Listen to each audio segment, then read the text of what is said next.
ஒரு வழக்கை நிரூபிப்பதற்காக போலியான நபர்களை கொண்டு வருவாங்க. சில வழக்குகளை நிரூபிப்பதற்காக சில சாட்சிகளோடு போலியான சாட்சிகளையும் கொண்டு வருவாங்க. இப்போ இந்த வழக்கில் கூட நான் படித்து பார்த்ததில் சில சாட்சிகள் ஒரு முரண்பாடாக இருக்குது. சில சாட்சிகளை நம்ப முடியுமா அப்படின்னு இருக்கு. அது PW2 2வது சாட்சி. அந்த வீட்டுக்கு கீழே இருக்காங்க அந்த அம்மா இவங்க 2 பேரும் இந்த 2 அக்யூஸ்டு போகும்போது பேசிக்கிட்டாங்க. இந்த குழந்தைக்கு மாத்திரை கொடுக்கணும்னு பேசிக்கிட்டாங்க. நான் என்னன்னு கேட்டேன்.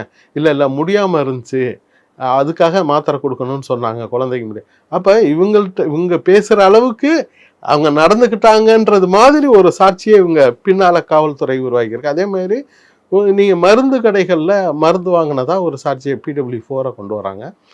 அவங்க அரெஸ்ட் ஆகி அவங்க கொண்டாந்து இந்த மருந்து கடையில் தான் நாங்கள் மருந்து வாங்கினோம் அப்படின்னு சொன்னதா சொல்கிறாங்க. அந்த